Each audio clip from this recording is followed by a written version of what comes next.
Hello guys, இன்றைக்கி என்ன ஆச்சுன்னு மகாநதியில் பார்க்குறதுக்கு நம்ம சேனலை சப்ஸ்கிரைப் பண்ணுங்கள். செம்ம சம்பவம். காவேரி பேசிகிட்டு இருக்கும்போது வயிறை பிடிச்சிக்கிறாங்க. அப்புறம் எல்லாம் அமைதியானோடனே நான் பேசுகிறது கொஞ்சம் அமைதியாக கேளுங்க அப்படின்றாங்க. அப்புறம் எல்லோரும் பேசுகிற ரியாக்ஷனையும் காட்டுறாங்க. உங்கள் வீடு உங்களோட கனவுலாம் எனக்கு புரியுது, நானும் அப்படி தான், உங்களை மாதிரி தான். நான் ஒரு வீடு ஆசைப்பட்டு வாங்கினேன், இன்றைக்கி வரைக்கும் நான் போராடிட்டு இருக்கேன் அப்படின்னு எல்லோரும் கொஞ்சம் மனசு இறங்கி பார்க்குறாங்க. அதுக்கப்புறம் முறைக்கிறாருங்க, எல்லாம் முறைக்கிறாங்க. அதுக்கப்புறமா ப்ளீஸ் புரியுது உங்களோட கஷ்டம், ஒவ்வொருத்தரோட கஷ்டமும்.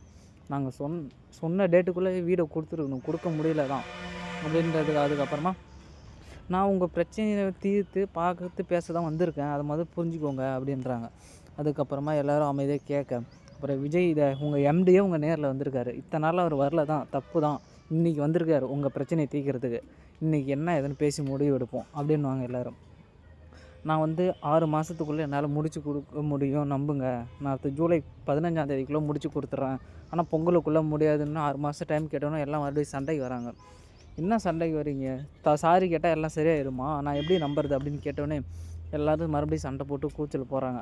நான் உங்களுக்கு கைப்படையாக எழுதி கொடுத்துட்றேன், அதுக்கான அமௌண்ட்டு நஷ்டஈடு எல்லாமே நான் தரேன், 6 மாதத்துக்குள்ளே முடிச்சு கொடுக்கலண்ணா அப்படின்னு சொல்லி விஜய் சொல்கிறாரு. அது எப்படி நீங்கள் 6 மாதத்துக்குள்ளே முடிச்சு கொடுப்பீங்க? குவாலிட்டியெல்லாம் கரெக்டாக இருக்கும், என்னை நம்பி எல்லாமே கொடுங்க, இல்லை நாங்கள் கோர்ட்டு கேஸுன்னு போவோம், ஓகேவா, நான் எல்லாத்தையும் பேசி சமாளிச்சிட்டேன் அப்படின்வாங்க.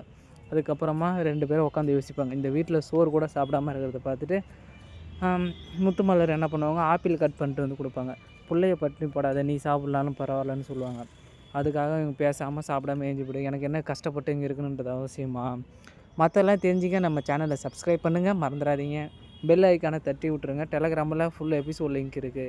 கமெண்ட் பண்ணிங்கன்னா நானே உங்களுக்கு டிஎம் பண்ணுறேன். பாய் ஃப்ரெண்ட்ஸ், சப்ஸ்கிரைப் மட்டும் பண்ணிடுங்க.